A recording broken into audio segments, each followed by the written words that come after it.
नमस्कार, मैं खुशी और आप देख रहे हैं बदलेगा यूपी न्यूज। आइए नजर डालते हैं आज की बड़ी खबर पर। पूर्व उप मुख्यमंत्री एवं सांसद दिनेश शर्मा ने वर्तमान केंद्र और प्रदेश सरकार की उपलब्धियों का उल्लेख किया और कहा कि सरकार के प्रयासों से भारत आत्मनिर्भर बन रहा है और कहा कि हथियारों को खरीदने वाला भारत अब हथियार बेचने वाला बन गया है। नरेंद्र मोदी देश के विकास और गरीब कल्याण की खुद में गारंटी है। डॉक्टर दिनेश शर्मा ने विपक्ष पर जमकर प्रहार किया और कहा कि भाजपा ने साथ दिया और श्री राम मंदिर निर्माण के सपने को साकार कर दिया, जबकि राहुल, सोनिया से लेकर अन्य विरोधी दल के नेता अयोध्या नहीं गए। सपा नेतृत्व ने तो अपने राष्ट्रीय पदाधिकारी को सनातन के खिलाफ जहर उगलने की जिम्मेदारी दी है।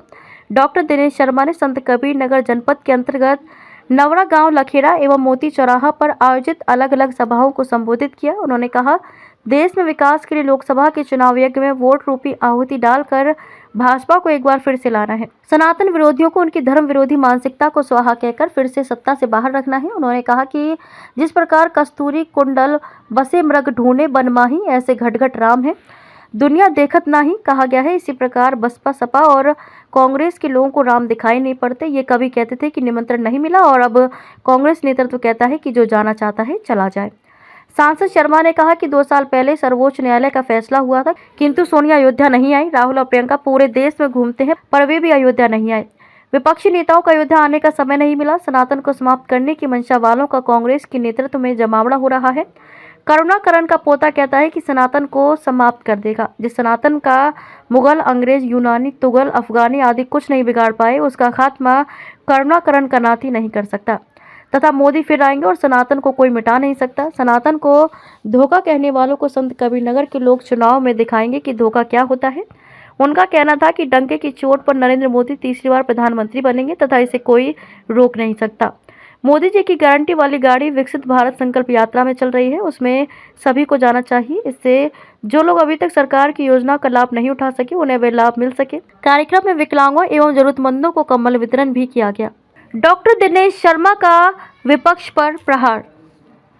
क्या में यहाँ पर आए हैं संत कबीर नगर में, मैं पाठक जी को, उनकी पूरी टीम को बधाई देता हूँ, सत्य प्रकाश जी को भी, और सुनील शुक्ला जो कि राष्ट्रीय हिंदू महासंगठन के हैं, कि बगैर जाति पाति के भेदभाव के यहाँ पर हिंदू भी है, यहाँ पर मुसलमान भी है। मोदी जी ने कहा है कि अब हिंदुस्तान में केवल 4 जातियां काम करेंगी। एक जाति का नाम है महिला, दूसरी जाति का नाम है युवा, तीसरी जाति का नाम है किसान और चौथी जाति का नाम है गरीबी। गरीबी के लिए, गरीबों के उद्धार के लिए काम कर रहा है।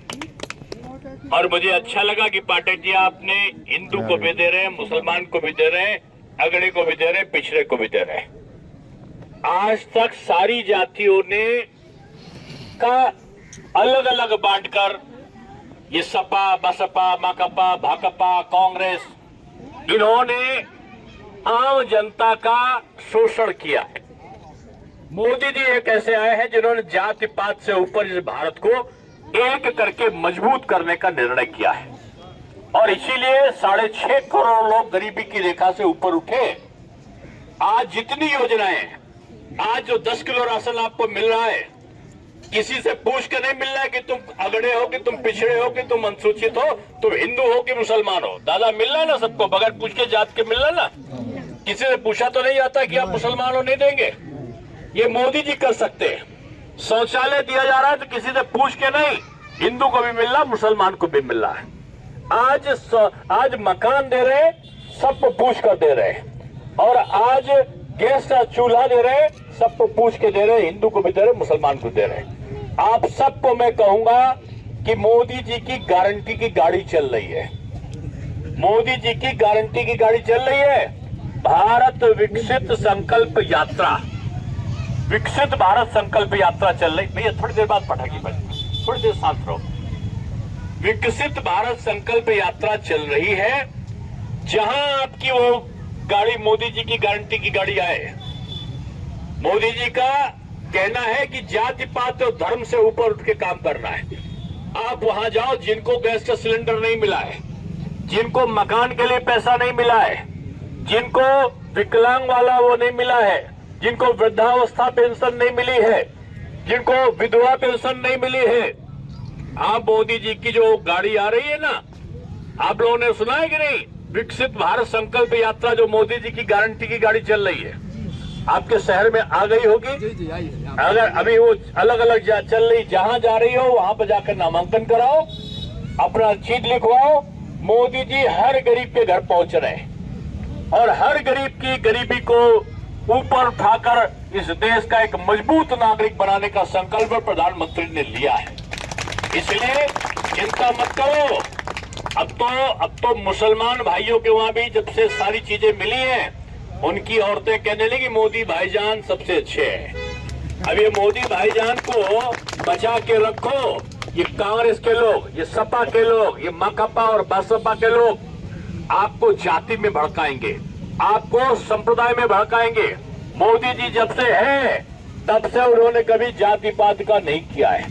इसलिए आप सबको मैं कहना चाहता हूं कि जो मुसलमान है 5 वक्त की अजान दे, कोई दिक्कत नहीं है।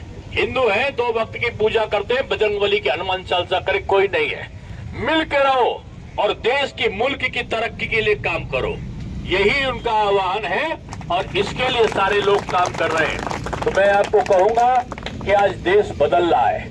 आज इस देश की ताकत इतनी बड़ी है कि पाकिस्तान में 1 किलो राशन के लिए गोली चल रही है। दादा बताओ, आपको 10 किलो राशन मिल रहा ना उत्तर प्रदेश में, 5 किलो योगी जी का और 5 किलो मोदी जी का। ये मुफ्त राशन, मुफ्त कोरोना हुआ तो मुफ्त की वैक्सीन हिंदुस्तान ने अपने नहीं 120 देशों को वैक्सीन दी कोरोना की, कि हमारा देश सुखी रहे। आज जो किसान है, किसान के का नाम दर्ज करके 6,000 रुपए साल की उसको आज सम्मान निधि दी जा रही है। आज जो फुटकर रेडी वाला वो है, आज जो नौजवान है, आज बगैर ब्याज के वो अपना लोन ले सकता है, अपना रोजगार स्वनिधि योजना के अंतर्गत, पीएम स्वनिधि योजना के अंतर्गत शुरू कर सकता है। इसलिए आप सबको मैं कहूंगा कि आप सब लोग एकजुट होकर पीएम के साथ, मोदी जी के साथ तीसरी बार उनको प्रधानमंत्री बनाओ। मोदी जी गारंटी देते हैं गरीबी को दूर करने की, और मोदी की गारंटी खुद मोदी है। इसलिए विकसित भारत संकल्प यात्रा में जाओ और शामिल हो और जगह जगह जाकर आप अलख जगाओ कि मोदी जी आएंगे और ये सारे जो चिंता है, लड़की के ब्याह की चिंता सरकार उठा रही, लड़की पैदा हो तो पैसा सरकार दे रही है। अब पता चला वो उसकी शादी हो रही है तो उसकी जिम्मेदारी सरकार उठा रही। बच्चे पढ़ने जा रहे हैं तो उनको बैग, किताब, जूता, मोजा, स्वेटर, ये सारा चीज कौन दे रहा है? भोजन, ये सरकार दे रही है। तो ऐसी सरकार कहां मिलेगी जो आपकी गरीबी की, आपकी चिंता को दूर करने का संकल्प ले रही।